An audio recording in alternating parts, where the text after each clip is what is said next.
Hello friend, स्वागत है आपका अपने चैनल आज क्लास में। आज की इस वीडियो में हिंदी का एक क्वेश्चन पेपर सॉल्व करेंगे। इस क्वेश्चन पेपर में 100 ऑब्जेक्टिव प्रश्न रहेगा। आपको परीक्षा में 85 बनाना है, तो हम यहाँ पे 50 ऑब्जेक्टिव प्रश्न हम आपको बताएंगे। और जो आपका 22 फरवरी का हिंदी का परीक्षा होगा उस दिन यही सब प्रश्न आपको देखने को मिलेगा। तो ये क्वेश्चन पेपर आपके लिए काफी महत्वपूर्ण होने वाला है। तो इस क्वेश्चन पेपर को आप लोग शुरू से लेके अंत तक जरूर देखिएगा। तो आइए शुरू करते हैं पहले नंबर प्रश्न से। तो पहला नंबर प्रश्न है कि मछली से कौन डर रहा था। यहाँ पे आपको बताना है कि मछली से कौन डर रहा था। तो मछली से संतु डर रहा था, इसे आपको याद रखना है। काफी महत्वपूर्ण प्रश्न है। यहाँ पे ए वाला ऑप्शन बिल्कुल ही सही हो जाएगा। आइए देखते हैं अगला प्रश्न। 2 नंबर प्रश्न है कि कुंवर नारायण ने बूढ़ा चौकीदार किसे कहा है। काफी महत्वपूर्ण प्रश्न है ये आपके बोर्ड परीक्षा के लिए। यहाँ पे आपको बताना है कि कुंवर नारायण ने बूढ़ा चौकीदार किसे कहा है। तो वृक्ष को कहा है, इसे आपको याद रखना है। यहाँ पे डी वाला ऑप्शन बिल्कुल ही सही हो जाएगा। आइए देखते हैं अगला प्रश्न। 3 नंबर प्रश्न है कि कवि कुंवर नारायण ने घर लौटने पर किसे नहीं देखा। काफी महत्वपूर्ण प्रश्न है ये भी आपके बोर्ड परीक्षा के लिए। यहाँ पे आपको बताना है कि कवि कुंवर नारायण ने घर लौटने पर किसे नहीं देखा। तो वृक्ष को नहीं देखा, इसे आपको याद रखना है। यहाँ पे डी वाला ऑप्शन बिल्कुल ही सही हो जाएगा। आइए देखते हैं अगला प्रश्न। 4 नंबर प्रश्न है कि बाबूजी के साथ बिरजू महाराज की अंतिम प्रोग्राम कहाँ हुई थी। काफी महत्वपूर्ण प्रश्न है ये भी आपके बोर्ड परीक्षा के लिए। यहाँ पे आपको बताना है कि बाबूजी के साथ बिरजू महाराज की अंतिम प्रोग्राम कहाँ हुई थी। तो मैनपुरी में हुई थी, इसे आपको याद रखना है। यहाँ पे सी वाला ऑप्शन बिल्कुल ही सही हो जाएगा। आइए देखते हैं अगला प्रश्न। 5 नंबर प्रश्न है कि बीरेन डगवाल का जन्म स्थल कहाँ है। काफी महत्वपूर्ण प्रश्न है ये भी आपके बोर्ड परीक्षा के लिए। यहाँ पे आपको बताना है कि बीरेन डगवाल का जन्म स्थल कहाँ है। तो कृतिनगर है, इसे आपको याद रखना है। यहाँ पे ए वाला ऑप्शन बिल्कुल ही सही हो जाएगा। आइए देखते हैं अगला प्रश्न। 6 नंबर प्रश्न है कि मदन किसका पुत्र था। काफी महत्वपूर्ण प्रश्न है। यहाँ पे आपको बताना है कि मदन किसका पुत्र था। तो जो मदन था ये गिरधर का पुत्र था, इसे आपको याद रखना है। यहाँ पे बी वाला ऑप्शन बिल्कुल ही सही हो जाएगा। जो 22 फरवरी का हिंदी का परीक्षा होने वाला है उस दिन बिल्कुल यही सब प्रश्न आपसे पूछे जाएंगे, ये हमारा गारंटी है। तो ये क्वेश्चन पेपर आपके लिए काफी महत्वपूर्ण होने वाला है। तो इस क्वेश्चन पेपर को आप लोग शुरू से लेके अंत तक जरूर देखिएगा। आइए देखते हैं अगला प्रश्न। 7 नंबर प्रश्न है कि कवि अगले जन्म कहाँ लौट आने की बात करता है। यहाँ पे आपको बताना है कि कवि अगले जन्म कहाँ लौट आने की बात करता है। तो बंगाल में लौट आने की बात करता है, इसे आपको याद रखना है। यहाँ पे सी वाला ऑप्शन बिल्कुल ही सही हो जाएगा। आइए देखते हैं अगला प्रश्न। 8 नंबर प्रश्न है कि तमिल मलयालम तेलुगु भाषाएं हैं। काफी महत्वपूर्ण प्रश्न है ये भी आपके बोर्ड परीक्षा के लिए। यहाँ पे आपको बताना है कि तमिल मलयालम तेलुगु भाषाएं हैं। तो ये दक्षिण भारत की भाषाएं हैं, इसे आपको याद रखना है। यहाँ पे बी वाला ऑप्शन बिल्कुल ही सही हो जाएगा। आइए देखते हैं अगला प्रश्न। 9 नंबर प्रश्न है कि किसके बिना प्रभु गृहहीन होंगे। यहाँ पे आपको बताना है कि किसके बिना प्रभु गृहहीन होंगे।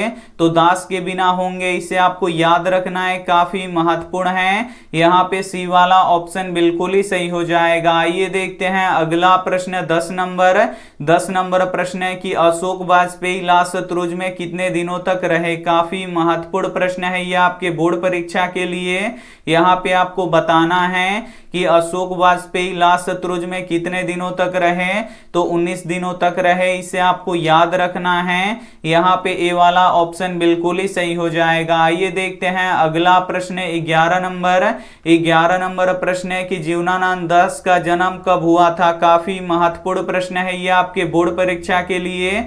यहाँ पे आपको बताना है कि जीवानंद दास का जन्म कब हुआ था। तो 1899 में हुआ था, इसे आपको याद रखना है। यहाँ पे सी वाला ऑप्शन बिल्कुल ही सही हो जाएगा। आइए देखते हैं अगला प्रश्न 12 नंबर। 12 नंबर प्रश्न है कि घनानंद ने किस मार्ग को सरल और सच्चा कहा है। काफी महत्वपूर्ण प्रश्न है ये आपके बोर्ड परीक्षा के लिए। यहाँ पे आपको बताना है कि घनानंद ने किस मार्ग को सरल और सच्चा कहा है, तो प्रेम मार्ग को कहा है, इसे आपको याद रखना है। यहाँ पे बी वाला ऑप्शन बिल्कुल ही सही हो जाएगा। जितना भी हम आपको प्रश्न बता रहे हैं वो 2022 में आपका जो 22 फरवरी का परीक्षा होगा उसके लिए काफी महत्वपूर्ण है और उस दिन यही सब प्रश्न आएगा, ये हमारा गारंटी है। तो वीडियो को प्लीज आप लोग शुरू से लेके अंत तक जरूर देखिएगा। आइए देखते हैं अगला प्रश्न 13 नंबर।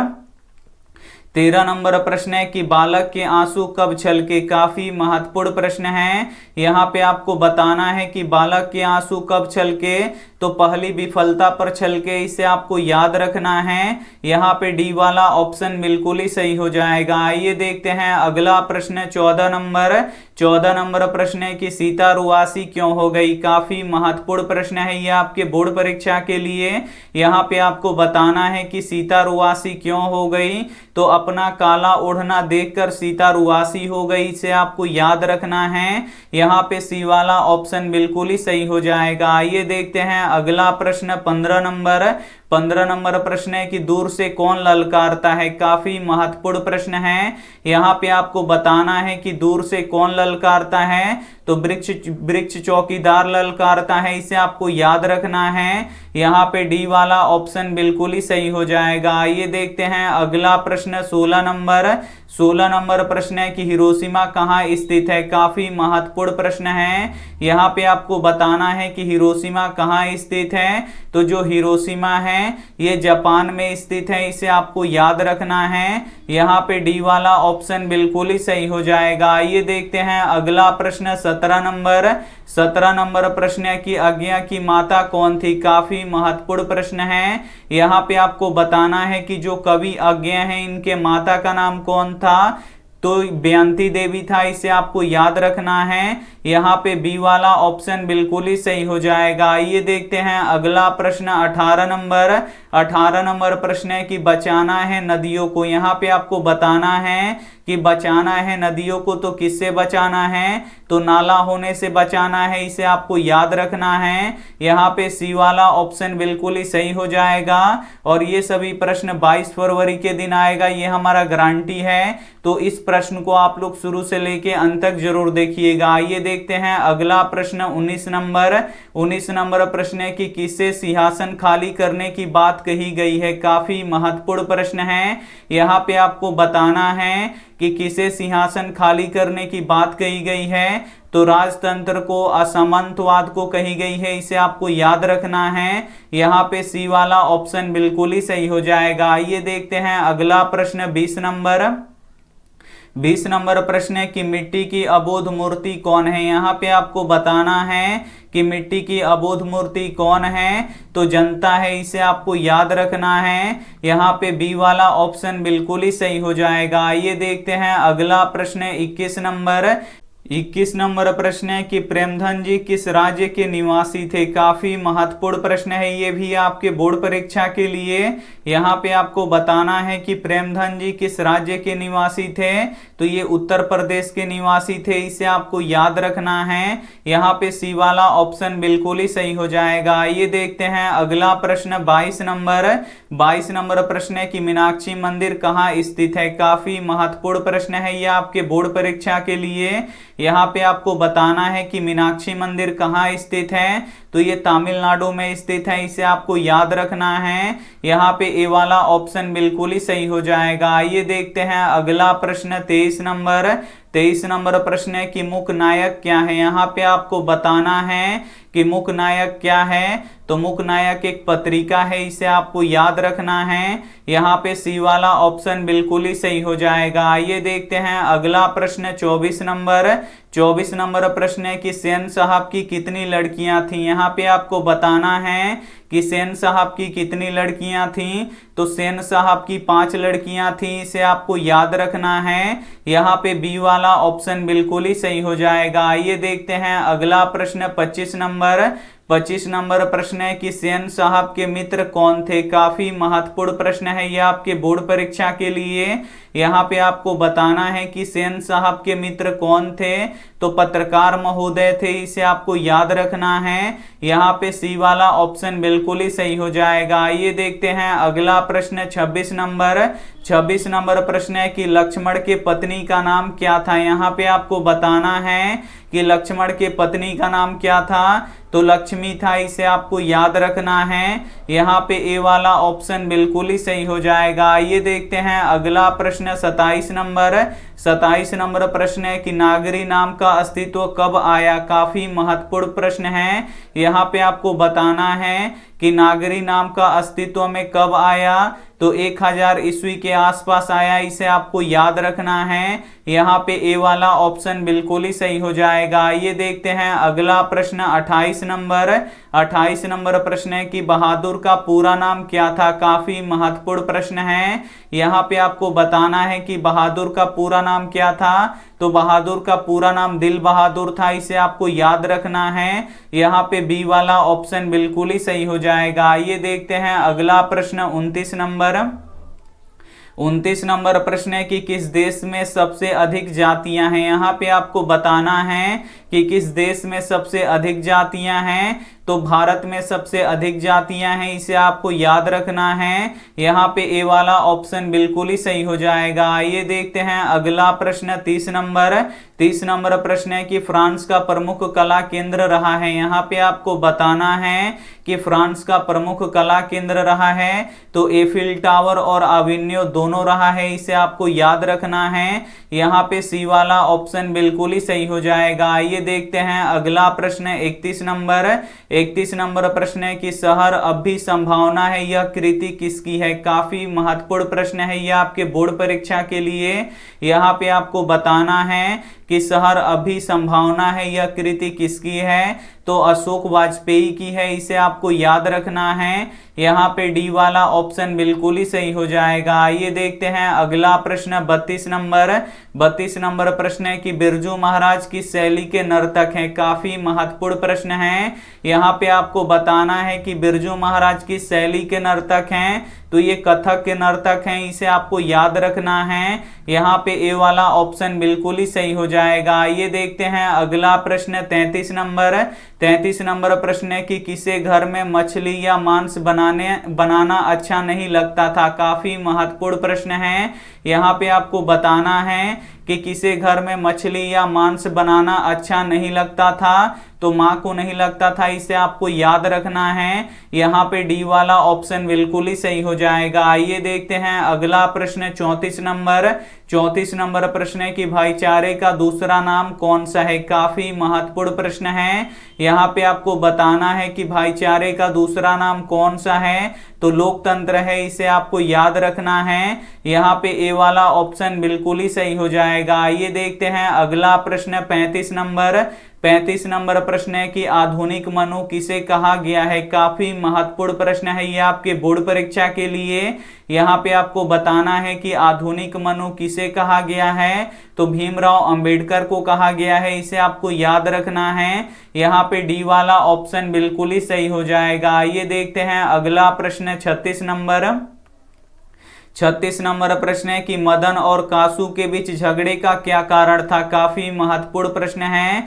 यहाँ पे आपको बताना है कि मदन और कासू के बीच झगड़े का क्या कारण था, तो लट्टू खेलने की ललक था, इसे आपको याद रखना है। यहाँ पे सी वाला ऑप्शन बिल्कुल ही सही हो जाएगा। आइए देखते हैं अगला प्रश्न 37 नंबर प्रश्न है कि यतीन्द्र मिश्र का जन्म कहाँ हुआ था, काफी महत्वपूर्ण प्रश्न है। यहाँ पे आपको बताना है कि यतीन्द्र मिश्र का जन्म कहाँ हुआ था, तो अयोध्या में हुआ था, इसे आपको याद रखना है। यहाँ पे ए वाला ऑप्शन बिल्कुल ही सही हो जाएगा। आइए देखते हैं अगला प्रश्न 38 नंबर प्रश्न है कि बहादुर तुमको अपनी माँ की याद आती है, ऐसा कौन पूछा था, काफी महत्वपूर्ण प्रश्न है।